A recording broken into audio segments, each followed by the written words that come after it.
You're listening to WCOM-FM 103.5, broadcasting live from Carborough, North Carolina, and streaming worldwide at WCOMFM.org. Hey, everybody, welcome to Martini Mondays, shaking it up with Ruby Martini and Magnolia Steele. Welcome, everyone. We are so excited to invite you to our audio stage where we flirt with vintage and contemporary burlesque, ponder random points of interest, and have engaging conversation with our guests. Our guest this evening is Ippy Patterson, and Ippy will join us in just a few minutes. Magnolia, it is so good to lay eyes on you. Ruby, it is wonderful to be here. I had to hustle to get here, and honestly, I thought I was going to be late. Oh, no, Magnolia, do tell. Well, Ruby, I was on my way here doing fine on time, and off in the distance in front of me, there was a vintage international harvester travel all. That wagon was a thing of beauty. Looking like that they were on a Sunday afternoon drive, just taking their time with a line of traffic waiting to pass. Eventually, all the cars in front of me made it. And then it was my turn. And that's when I saw it, the bumper sticker. And it read, "Kneel and feel earth connected to sky." Oh. You know, Ruby, that makes me think about balance and gratitude and how we all used to need a little grounding now and then. My goodness, Magnolia, that is the truth. I am very grateful you made it on time. Now let's take a real quick moment to honor our underwriters. DoubleMartiniProductions, your local nonprofit performing arts collaborative, with two big announcements. First, and this one is new, Double Martini is forming a dance team for women ages 45 plus-ish to perform in parades, special events, and more. This team has an open rolling enrollment for new dancers to join. There's no experience needed, and all skill levels will have a place in the team. Dance, cheer, tap, baton, ribbons, and more. The team rehearses on Tuesday evenings in downtown Hillsborough. Reach out to us directly for more information. Additionally, the second Saturday monthly drawing event for artists with live models in vaudeville and burlesque style costuming is this Saturday, August the 8th, from 10:30 a.m. until about 1:15. Both of these events are held at Snow Approach Foundation, located at 129 East King Street in downtown historic Hillsborough. Go to DoubleMartini.org for more details. And Cat Moves Travel and Studio, delivering award-winning dance and fitness coaching and training to you at your location, at your convenience.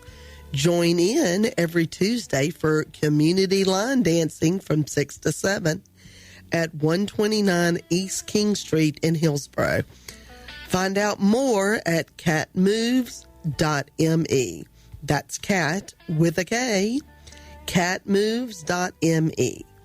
And Perfect Timing Celebrations, providing a wide variety of efficient services with a budget-friendly rate to help keep your wedding and vow renewal stress-free. Find them on Facebook, searching PT Celebrations. And sold by Amanda T. Amanda Turner is a realtor with eXp Realty, serving the Triad, the Triangle, and all points between. Her specialty is concierge-styled customized service tailored to her clients' needs. Check out her website, soldbyamandat.com. All of our underwriters are linked to our Facebook page. And find us on Facebook by searching at WCOM Ruby. And you too can become an underwriter of our broadcast. Hop on over to the Facebook page and send us a message. Ooh, Ruby, that sounds like a good lead into Back in Time Burlesque segment. Good idea, Magnolia. Let's do it. Our weekly segment of Back in Time Burlesque teases vintage and contemporary burlesque performers. Today, we are going to honor actress and dancer Gloria Leroy. She was born November 1925 in Mid-Ohio. Her parents were vaudeville performers Loletta and Russell Leroy, who owned a dance studio. Gloria studied dance her entire life, and at age 17, worked on Broadway with Jackie Gleason in the productions of Artists and Models as a specialty dancer. She was a singer and a dancer in a nightclub scene as a young woman and notable for her Latin Quarter in New York City, then headlined a cabaret show at the Hotel La Rancho in Las Vegas. Gloria was later cast on Broadway in Hello, Dolly as Ernestina Money, but replaced before production began. She was later cast with Ann Corio's This Was Burlesque touring company as a tassel twirler. She was also cast in George M., a new musical about the life of George M. Cohen. In 1968, Norman Lear saw her performing on stage and cast her in the film The Night They Raided Minsky's. She spent decades on the big screen, from 1968 through 2014. All throughout in small character roles, she is portrayed every role from a tough, edgy prostitute to a sweet little granny. Gloria Leroy has a successful TV career of over 50 years. Some of her more memorable characters were from All in the Family, Mildred Boom Boom Turner. And Married with Children, she played Chesty LaRue. And we can guess what body part was famous for her. Some other characters she was cast were named Queenie, Velvet, and Trixie, lending a little sassy thread to her acting presence. Gloria Leroy curtsied her final curtain in May of 2019 at the spry age of 92. Goodness. Yeah, she worked a long time, too. Yes, we hope you enjoyed learning about Gloria Leroy and the second-generation entertainer. We also encourage you to take a deep dive into American vaudeville and burlesque. All right, so it is time now for us to introduce our guest, Ippy Patterson. Ippy was born in Middletown, Connecticut, and grew up in the Andes Mountains of Chile. She returned to the United States to finish high school and attended college in Rhode Island, followed by Brown University. Ippy lived in the Bay Area in the early 80s, returned to Connecticut, then moved to North Carolina in 1988, where she resides in Orange County. Ippy is an artist, illustrator, author, mother, grandmother, designer, creator, and a thoughtful humanitarian. Our episode today is titled Intentional Zen. Ippy, welcome to our audio stage. Thank you, Ruby. Oh, it's so good to have you here. All right. So what we're going to do before we start our conversations is we are going to do our Manifesting a Moment with Magnolia segment. And we're going to have Ippy draw an affirmation card. And then she will read it to us. Okay. Happy. And what does it say? Happy, happy. Happy, happy. You know, I think that's a pretty obvious, but I think you've got a little more insight to the card, don't you, Magnolia? I do. Oh, great. So we're going to not only be happy, but... Yeah. So what number is happy? Is there a number on the card? 26. So that makes it easier for me to find it. Of course, it's easy meeting is joy, contentment, a sense of fulfillment, a feeling that all is well. But I just love to say the prosperity message. It is a time to take pride in your accomplishments. You have done good work, providing exceptional service, and as well as, the world rains gratitude upon you, and you're happy with the results of your efforts and your creativity. I just think that this is That's so very appropriate. fitting. Yes. Isn't it amazing to consider all what you have done? And that reading some of the stuff about you has just been... That was a great card. Yes. So we're setting our intention to be, like, happy with our accomplishments. And yes, and the listening audience is in for a treat. They are in for a treat. They really are. Are we going to do a little cleansing breath in and out today? Absolutely. Ooh, let's all three together. Okay. Lead us through it, Magnolia. So we need to all take a deep breath in. And out. And then shake it all off. Shake it off. We Just like let it shaking. The shaking is the fun part. Yes, it is. Always. Ippy, it's a delight to have you here in the studio with us, and we really appreciate you coming. And the first thing we want to do is give you an opportunity to share with our audience where online they can find you and your beautiful art. I do have a website, Yes. and it is just my name. So Okay. IppyPatterson.com. .com. Okay. Yep, easy.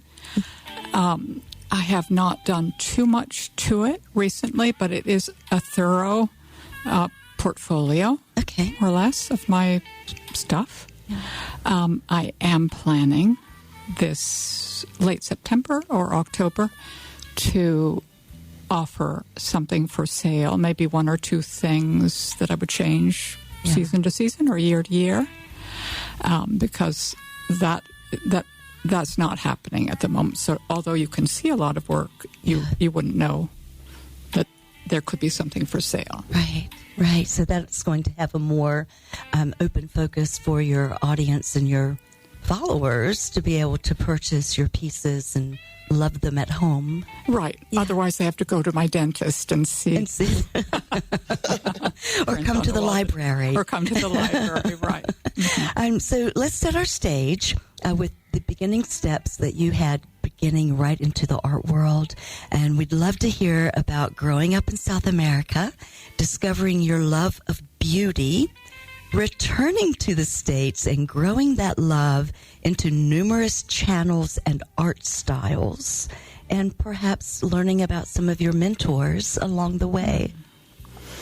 So I turned 6 on the Grace Line ship when we left New York and sailed for Chañaral, which is the port for the Anaconda mine. It's 3 weeks on the Grace Line. Wow. And was I drawing then? I don't think so. I was reading. I actually was doing some fairly simple ladies out of triangles. I loved certain kind of dress, certain kind of little slippered feet, hands, face, hat. Anyway, fairly quickly I became, I think, one of the busy readers in our tiny little kind of tin shack school. Also began drawing and knew early on that I wanted to be a drawer and a writer. I had a companion drawer and writer friend. His name was Edward. He loved to draw as much as I did. So we would get through doing homework, which sometimes meant fairly wicked things like looking in the math teacher's manual to get answers so we could have that taken care of and then begin to draw. Also, I think because I could not see clearly the distance or distant things, I was very absorbed in looking closely at texture. And we did not have a lot of animals. This is the highest and driest desert in the world. Yeah. But we had a lot of lizards. And I was absolutely enamored of the lizards. Caught them often.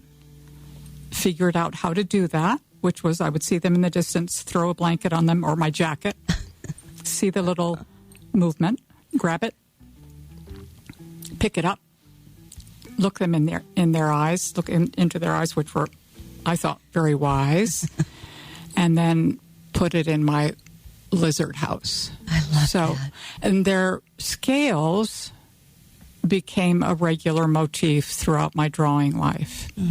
They're the same scales you see on a lot of plant forms. You know, it's a kind of one repeating shape that can envelop a form. It's what I used later when I did this long series where I just thought I'm going to fill the whole thing basically with lizard scales and see if I can tell the story with my own digital unit, you know. So we didn't have many animals. We had those. Everyone had a cat or a dog. We had dogs. My mom loved dogs. And then we all went away to school, either 6th grade, when you could go to your next, the equivalent of high school, which started for them 7th grade in Chile, or wait until graduating from the mining camp English-speaking school and go to a state where you might have a kind-hearted grandparent who came to see you once in a while because you were so many thousands of miles away from home. So I did go to boarding school in Connecticut. And there I had a fantastic teacher, I cannot remember, Eastern European, and he taught italics and drawing. I absolutely loved working with him. I was still very detail-oriented. After 3 years in that boarding school, I went to a much looser school because I felt I was trapped. I remember in my interview at the more open-minded school saying that I realized that I was going to school with a lot of very intelligent girls, but I was really looking for some kind of perception that I wasn't feeling I was developing. So at the second school, which was called Simon's Rock, which was last 2 years of high school, first 2 years of college, I had a life drawing class. We were very young women, so we didn't have a nude model. We had one of us in a leotard. And I really loved drawing the figure, even with the wrinkly leotard. And the first drawings that I did, I think, have all the little bumps of the leotard, but the form of the twist of the back, etc. So, just to stay on with, also wrote a lot during the 3 years in boarding school and the year at Simon's Rock. In fact, my first year in boarding school, I was so lonely for the sunny, high plateau where I had grown up that I just wrote poems about death and pasted them on my walls. The schools really didn't know what to do with me. It seemed so dark in Connecticut and so cold, you know. I was thinking overcast. Yeah, overcast at best, snowing and frozen for a lot of the winter. There were a couple of times where we just walked on the top of the snow that might have been 3 feet off of the ground. I think winters were colder then. I'm not sure, but anyway, it seemed lacking in something to me. And I think partly also it's that I knew I loved Chile. I knew I loved South America. I think I was sort of mixed about what my identity was, and I thought about changing my citizenship. I didn't speak fluently. I just spoke like a kid. I had a limited sort of a child's, but an ease in the language. And at that point, you couldn't, as an American, have a double citizenship. You would give up your American. To acquire, yeah. I had been really raised, we all were, to kind of gravitate towards America, and I didn't want to lose being an American.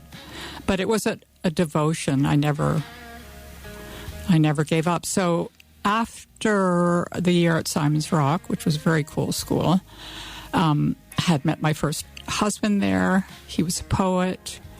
Applied to art colleges. You could apply to art colleges for like $25, do 5 schools at once. Same drawings, copies of the drawings. It might have been the same essay, I'm not sure. But it was fabulous. So you didn't have what you have now of the expense of each school. And I decided but I also applied to Bard College because I wanted to be a writer as much as I wanted to be a drawer. And then I got into Bard and I got into the art schools. And I remember I was modeling for an artist. And I remember his saying, "You're going to go to Bard and you got into RISD?" I said, "Okay, I'll go to RISD then." And that's kind of what I did. And then my first year at RISD, I loved, but I felt frustrated because I knew I wanted to illustrate children's books. I had loved illustrated books as a child. My mother brought some books down on the ship. And we were supposed to do our assignments. We weren't supposed to just, from the get-go, have a plan, because it's kind of a waste of your education. So I transferred. Even though I also had an unbelievable life drawing class there. Robert Hahn was the name of our teacher, and it was a 5-hour all-day class. You had a break for lunch, but we had the model that whole time. She also had a break for lunch. Must have been some he's, but I don't remember that. But he made us the first time draw with broken matchsticks and turpentine and ink. Oh, wow. And I don't have any of those drawings, but they wound up going to people who liked that kind of thing, and I have photos of them. And I knew, I remember I never wanted to go to the lunch break. I just wanted to keep working from the model. Something amazing happened that I could feel when I was doing that. But despite that, and despite loving working at what was called the Nature Lab, where you could pick a plant or pick a shell or pick a rock, I ended up transferring to Brown because I wanted to write. Mm-hmm. So that's, I guess, my educational story. And then you had an opportunity to draw with houseplants and home gardens. Tell us about that adventure. Yes, that was my big moment, Ruby. Before that, I'd been kind of trying to figure out what I could do. So I was drawing people's houses on the outside, or sometimes, if I knew them, they'd have me do a room in their house or maybe their husband's boat for a birthday. But my great aunt was friends with the photographer Walker Evans, and I used to see him often when I was visiting her. And he had a dinner party. And he had an interesting young couple there who were running this new magazine. They were calling Houseplants and Home Gardens. And they needed somebody to do some plants. And I really hadn't done many plants. And I grew up with no plants. Mm-hmm. I mean, basically, I didn't even know that a flower became a fruit until I was about, I'm embarrassed to say, 20 maybe. But they gave me this job, and it was more about the pots than the plants. I happened to have some interesting pots, and then I found some more interesting pots, put the plants in them, and I was completely just entranced. So, yeah. So I did that, and they folded, I don't know, after a year or so. But that's where and then actually, it was probably about 10 years after that when I was married to Neil, and Neil said, well, let's send samples out to the world. And I did send 10 drawings, copied 200 times, to 200 places. Oh, my goodness. So this was early 80s, I guess, maybe 83 or so. And I didn't hear from very many people. It was this really beautifully done folio, but I heard from the New York Times and Little Brown. So I started doing a regular column with the Times for their Connecticut section and illustrating books. Yeah. And then you also had an adventure with Duke, with their medical students at the anatomy lab. Yeah. And when I was reading your segment on that, I had that feeling that you probably had in the beginning of, oh, I just don't know if I can even read your adventure.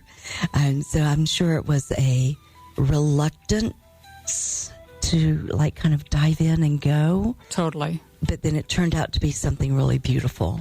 Yes. Tell us about that. So I have a tiny, tiny family. I have a sister 2 years younger, and maybe 3 cousins. So small. My father had 2 half-brothers. My mother had no one. So I have a cousin who married a boy from Durham, a man from Durham. And his father became a friend of Neil's and mine. He's a beloved doctor in Durham. And he called one day and he said, would you be willing to teach drawing to kids in the anatomy lab here at Duke? And the larger part of my brain said, no, couldn't possibly. I'm just, too freaked out.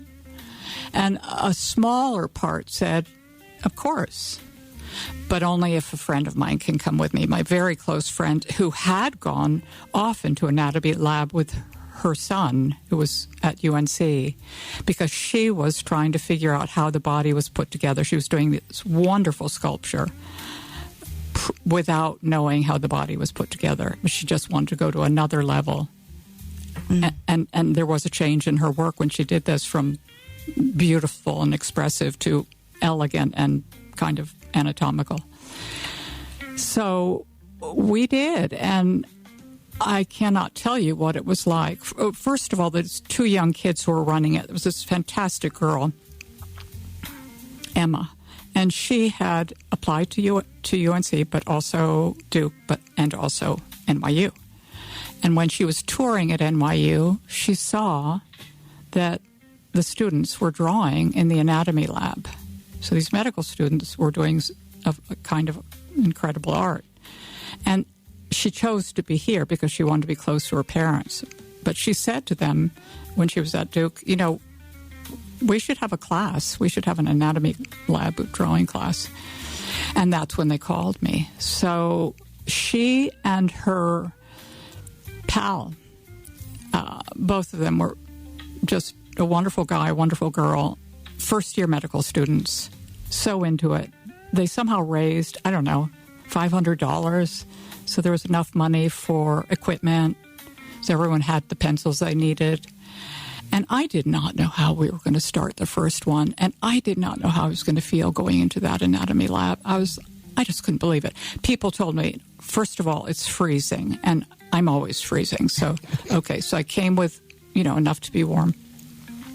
And 2, I'd been told there's a really strong smell. Yes, it's a really powerful smell. Yes. But after you get used to that, you're making your way around a kind of museum of bodies that are that their owners very kindly contributed to science. So they start on the back, as I remember, and I remember thinking, wow, it's like an advent calendar. You know, it's like they're not peeling all the skin off. They're just doing openings here, openings there. But everyone also has the way that they died tied to their, you know, it was somebody, it seems to me it was actually on his toe, which seems amusing, but the line was failure to thrive. And he was like 93, and I thought, how can you say that about a 93-year-old? Yeah, failure there's a lot of thriving that happened. Yeah, totally. But it actually means when you choose to stop eating, you know, you've controlled, it's your moment, and you... Yeah. So that was an incredible experience because these kids all managed to draw, and they didn't just draw, they did absolutely beautiful drawings. Some of them hadn't drawn since third grade. Wow. You know, the first session we just turned charcoal sticks onto their sides so that everybody was making a big mark, you know. So, and you very quickly have a three-dimensional feeling when you do that with a piece of charcoal.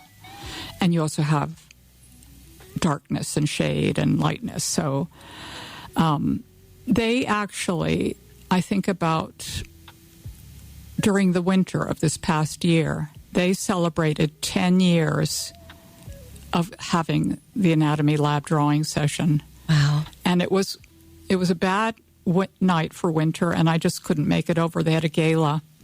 I felt really bad not to be there, but they showed drawings that they've had over these years. So are you fantastic? Like peripherally still sort of involved in that? I'm not, but I did stay in touch with the two pioneers for a while, and a wonderful illustrator here took over afterwards, and she had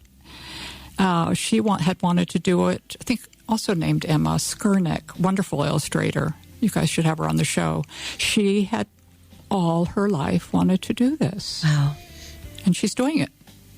I love that sort of serendipitous thing that happens. Oh, absolutely. You stumble into something and you're like, I've always wanted to do this. Yeah. Who have you ever heard of who would say, I've always wanted to draw in the anatomy lab? Yeah. That's amazing.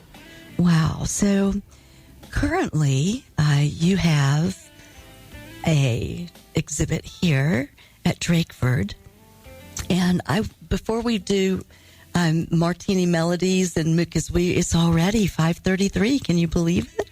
No, I know. I can't. I know. So I do want to talk about Riders of the Boom, and I would love for you to share with our listeners how you got inspired for this exhibit and where really it originated with the reading and the sourcing that you did while you were overseas.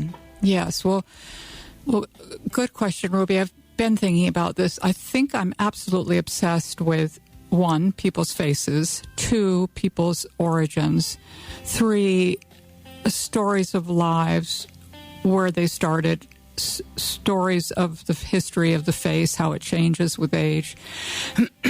So, yes, I spent a year in Spain, almost a year in Spain.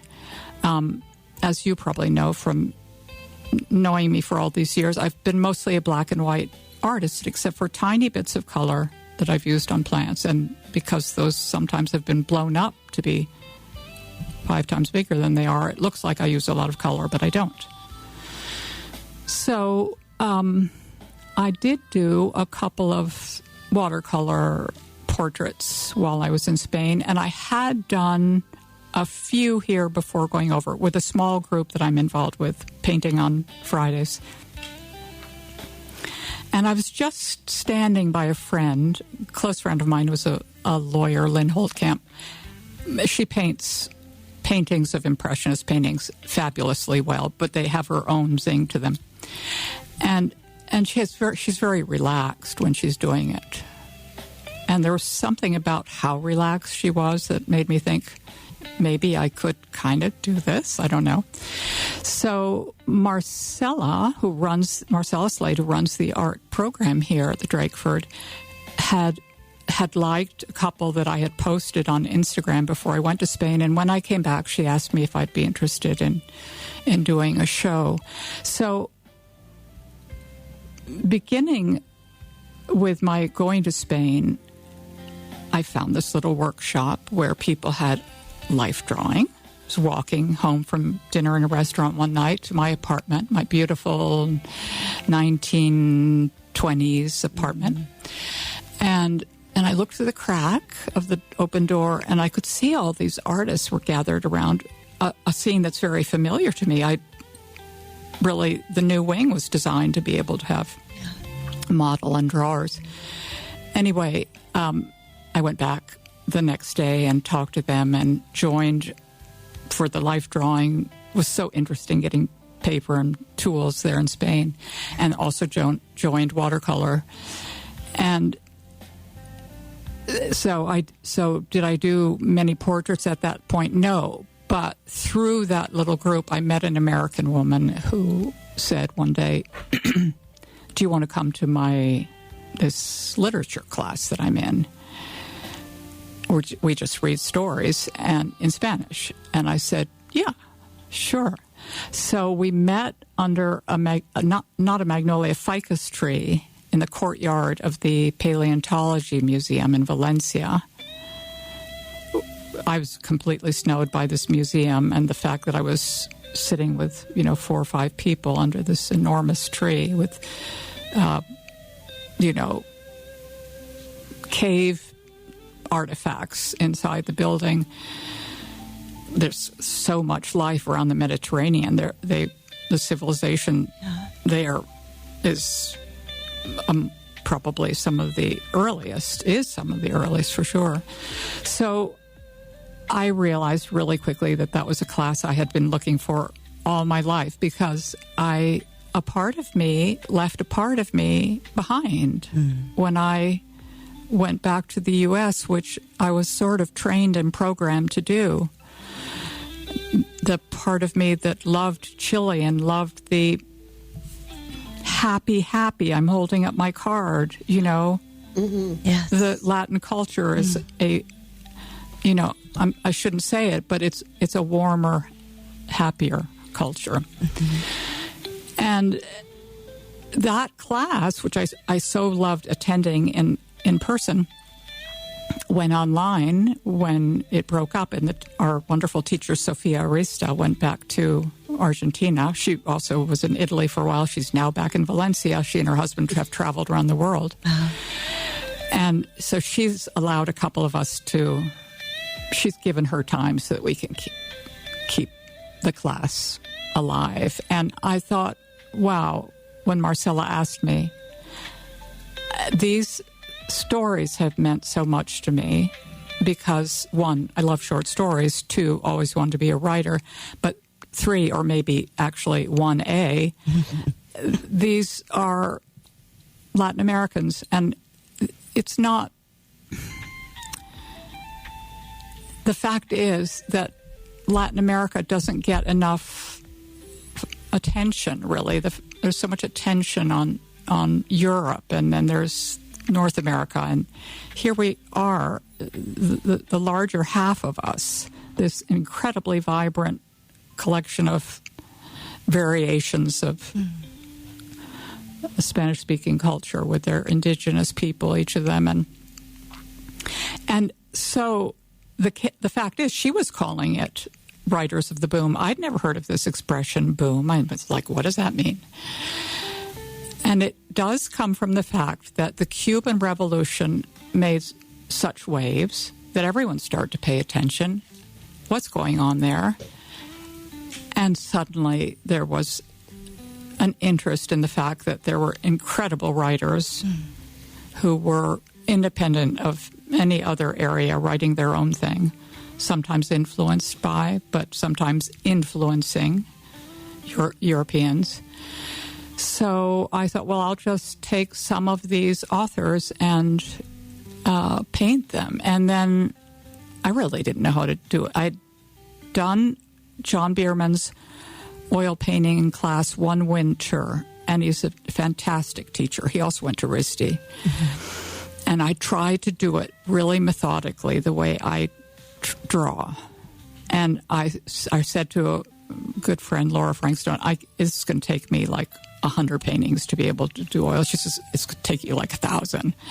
So when I came back, I still wanted to do oil paintings, but I thought, I just can't. I know I'm not going to be able to do it that way. Yeah. So I had been just splashing turpentine from my friend Lynn's cup with residue of paint onto the canvas with my brush, sort of drawing, sort of painting. Because this is a bit of a conflict for me, drawing impulsively or drawing carefully as opposed to painting carefully, painting impulsively.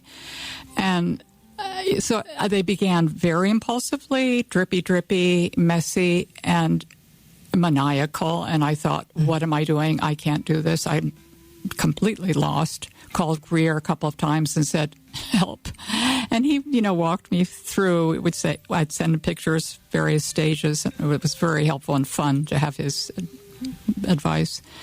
So eventually I got to where I sort of figured out. But I would say it was still kind of a toss-up for me because there was something about being lost that made me interested in how they looked, and something about being found that made me slightly, not bored, but okay, I can see what you're doing. Like the you is me, but I'm seeing it as a different person. Yeah. So we went to the exhibit, and I love everything that you've done, and the bio information associated with each of the paintings. It just adds so much more depth. Like you're standing there looking, and it looks amazing, and then you read about this person, and you look at them again, and you can see an expression change. For me, because now you see something that you didn't know before. Oh. So maybe someone that and I can't remember any of the specific ones, but a longing look now suddenly turns into a little desperation. There was change. that one guy that was upstairs. His bio was so tragic. Oh, yeah. I mean, just tragic. And you could see it in his tragedy eye. After tragedy. I mean. And then he poisoned himself. His wife and did that. Everything goes wrong for him. Yeah, that was pretty. That was. But you could see it in his eyes, that desperation. And, so and then you caught him very well. And then you had the duel of the same gentleman downstairs. There's one where it's like there's pencils of his outfit, but his eyes are so intent. I mean, they are just so, you can just, he just stares right through you. I think that's Mario Vargas Llosa, who also considered running or did run for president of Peru. So I would look for, because I didn't have them in front of me, not, alive or dead, I would look for photographs that grabbed me. And since all of them are very famous writers, there are a lot of photographs available. And I would try to find a photograph where I felt I was really looking into their eyes. And then I would try and get to that point where I felt like I had absolutely fallen in love with them. And then think, okay, the painting is done. So the Mario Vargas Llosa is the two styles, the kind of quick, sketchy, and then the more finished one where he looks more dapper and there's more color in it. But I'm so glad, Ruby, to hear you say that about the text, because I felt not only did I so want to honor these people by making some kind of rendering of their face, but also just pay tribute to the fact that, like all artists, like all human beings, they had accomplished, complicated lives. Not that they had accomplished lives, but they had accomplished getting through the complication of being alive. Absolutely. It really makes the it makes the entire exhibit so human and personal. And I think it was a great decision to add the bio info. And I don't mean, dear gentle listeners, like bio, but really interesting points of their life. And it's a paragraph or so of just highlights that give a broad range of what they did and who they were. So I think we should do some Martini melodies because it's quarter till 6 already. It's Martini time. I know. Let's do it. I do think Let's play some melodies, Magnolia. Okay, hang on. Let's...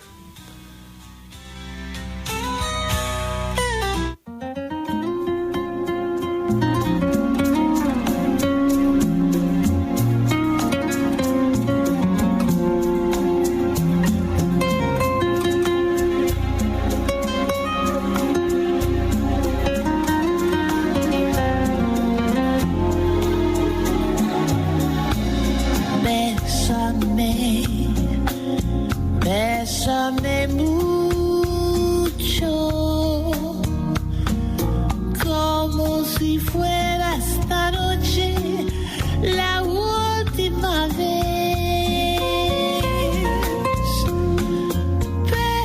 Bésame, bésame mucho,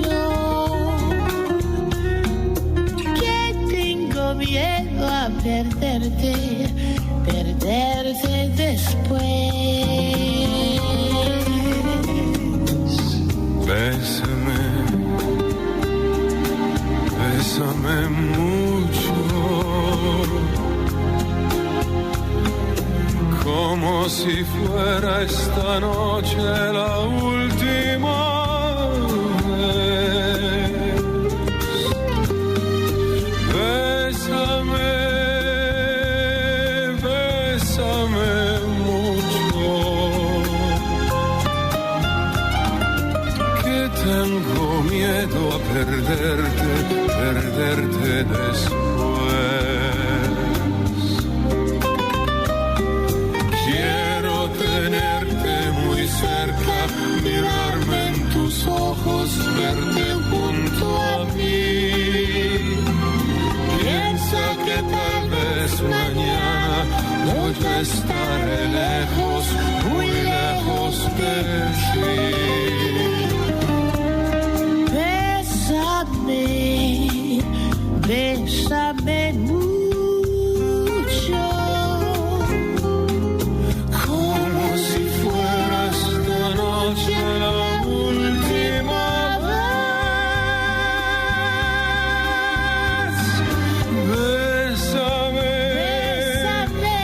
bésame mucho, bésame mucho, que tengo miedo a perderte después.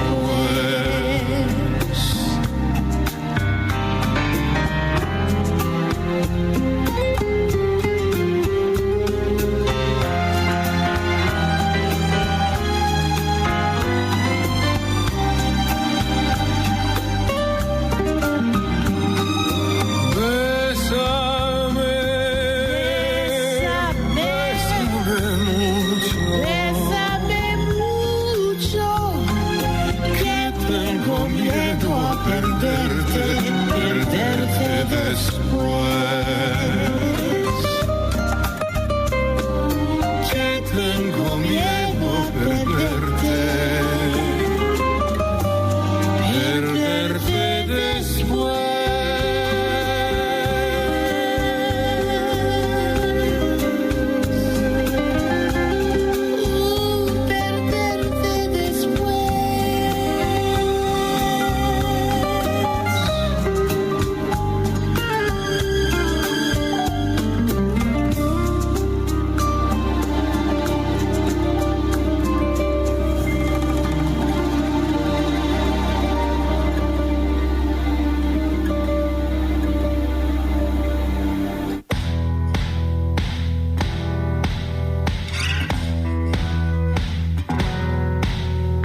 summer breeze. We can wake the dawn. New York is my home. New York is calling me. It's on the phone. It's like a rooftop song up from the cobblestones.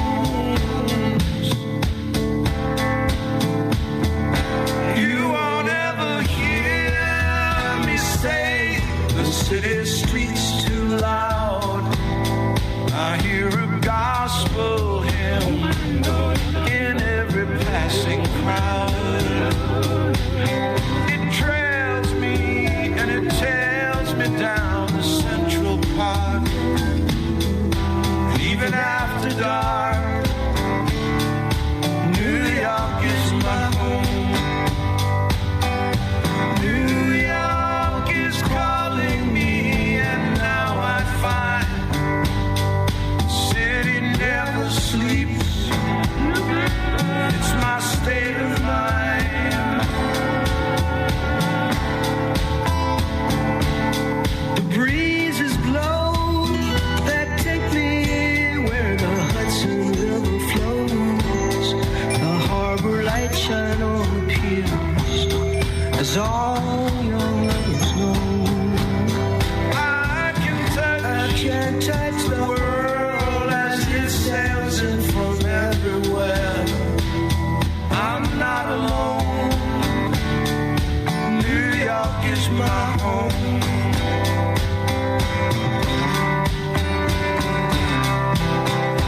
New York is calling me, and now I find the city never sleeps. It's my state of mind.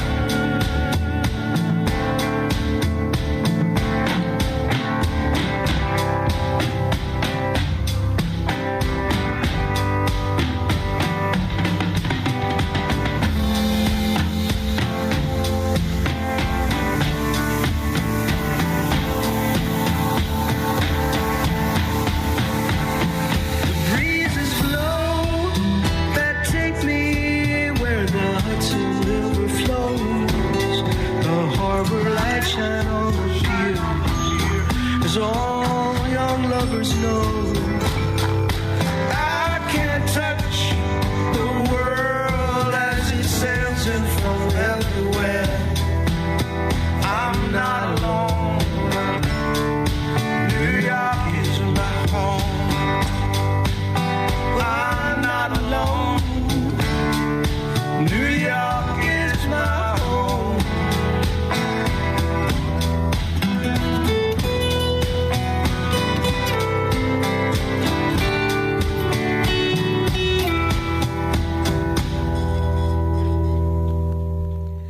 All right, everybody, we are cutting it close, and we are going to get back with Ippy at our 6 o'clock hour to talk a little bit more about the Martini melodies we just played. And we hope that you will stay tuned for our 6 o'clock show. It is a hangout plus a stay over, the perfect combination for a hangover. Ippy is going to have the opportunity to hang over with us and continue our conversations, and then we'll play a little more Martini melodies in that episode as well, and more. So as they say, stay tuned and don't touch that dial. Thank you, listeners, for tuning in and supporting us. Thank you, Ippy. We appreciate you so much for giving us this episode number 31, Intentional Zen. Thank you. Yes, thank you so much. And Magnolia, as always, thank you for being the perfect shenanigans partner in crime. And thank you, WCOM. Big thanks to our underwriters. And if you would like to become an underwriter for our show or for WCOM's general operations, email us. WCOMRuby@gmail.com. All right, all you shakers, join us next week, Monday, the 10th of August, when we welcome Annie Williams. Annie is the Clinical Assistant Professor of Marketing at UNC's Keenan Flagler School of Business. Join us for episode 32, There is no single blueprint for success. See you all next week, and until then, all you shakers, keep on shaking.